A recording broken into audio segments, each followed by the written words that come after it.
In my junior year of high school, I was probably drinking 2 to 3 cups of coffee per day and not getting nearly enough sleep.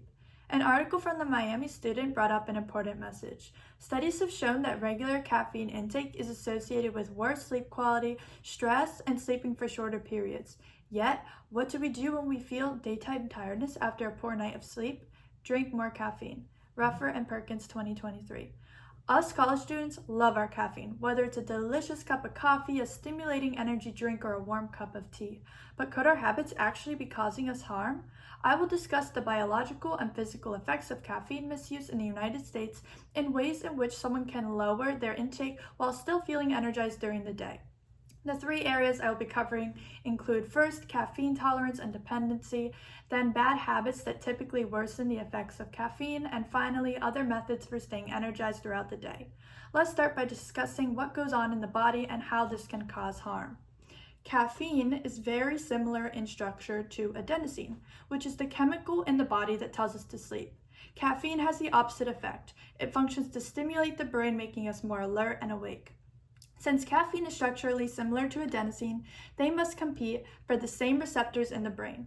Receptors are what a hormone or a substance bind to stimulate some effect. Over time, with regular caffeine intake, the brain attempts to compensate for this excess caffeine by producing more sleep receptors. This makes it easier for adenosine to bind and decreases caffeine's effects. Consequently, individuals develop a tolerance to caffeine, requiring higher doses to achieve the same desired effect. This can lead to people unknowingly consuming more caffeine in an attempt to maintain their alertness, ultimately contributing to the development of dependence on caffeine. Hillard 2023. According to the FDA article, Spilling the Beans, How Much Caffeine is Too Much, a safe amount of caffeine for healthy adults does not exceed 400 milligrams, which is the equivalent of 4 cups a day or a venti at Starbucks. It is important to keep in mind that everyone is affected differently, depending on body weight, age, medication sensitivity, and more. Individuals who exceed that 400 milligrams can experience sleep problems, migraines, irritability, increased heart rate, nausea, stomach issues, and anxiousness. 2023.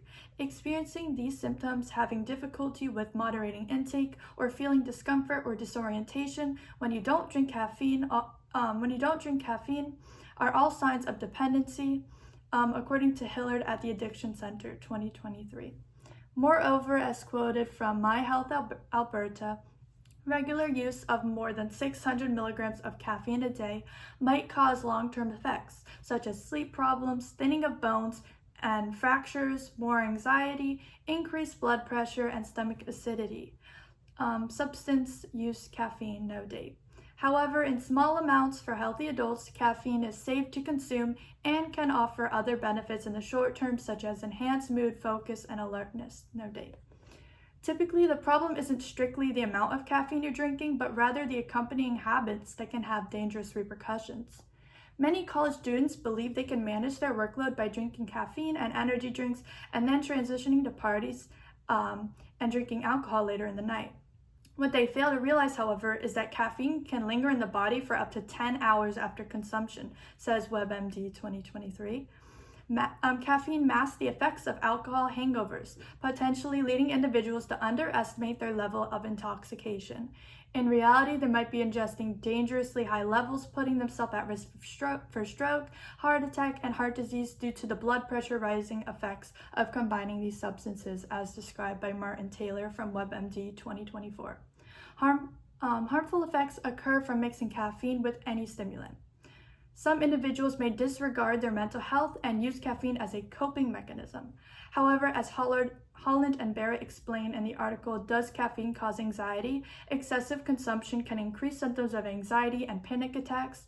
This is due to the fact that it stimulates the central nervous system and temporarily increases blood pressure and heart rate. Pinchell 2022.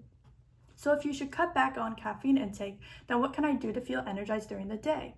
While this may seem obvious, taking a short 20 to 30 minute nap or merely getting adequate sleep can provide the same benefits as caffeine without the additional risk. The short nap source from Texas A&M Today discusses the benefits, including a boost in mental functioning and memory, along with increased alertness, attention, and reaction time. Bender 2024. The article, Caffeine Isn't Dangerous, but Our Habits Can Be, from Priority Physician says, if coffee helps you fight off fatigue, getting more quality sleep can eliminate fatigue and the need for caffeine altogether. 2022. Coming from somebody with personal experience, I promise you these sleep methods are far more effective at making me less exhausted during the day. Something that many people fail to recognize is that not enough exercise is just as exhausting on the body as intense physical activity, as backed up by the findings of effects of physical activity and muscle activity on muscle fatigue. Bogandis 2012. Exercising early in the morning, such as a brisk walk, can compensate for a loss of an hour of sleep, making you more alert during the day, according to Priority Physicians 2022. If these habits seem impossible to you because you struggle with time management but want to do well in school, the best thing you can do is study right before bed and get a good night's sleep. This is because as we sleep, our brain cleans itself, sweeping away all the bad stuff and consolidates the information we just took in. Therefore, you'll be able to better retrieve information from memory and feel more energized during the day from the adequate sleep without the need for caffeine. As you can see, managing caffeine intakes can be easy and doesn't require complete elimination. Hopefully, after this speech, you are more aware of the effects of caffeine misuse, and if this is something you're experiencing, now you know how to limit your intake to a healthy level. I've shared the effects of caffeine on the body, habits that can coincide with caffeine and heighten its effects, and how adequate sleep and exercise can replace the need for caffeine. As discussed, caffeine misuse can lead to a tolerance and dependency due to its chemical nature and drug effects, and there are several ways in which someone can reduce intake while maintaining similar energy levels as caffeine provides. The next time you hope to drink caffeine, such as that enticing charged lemonade at Panera, I hope you will keep these factors in mind.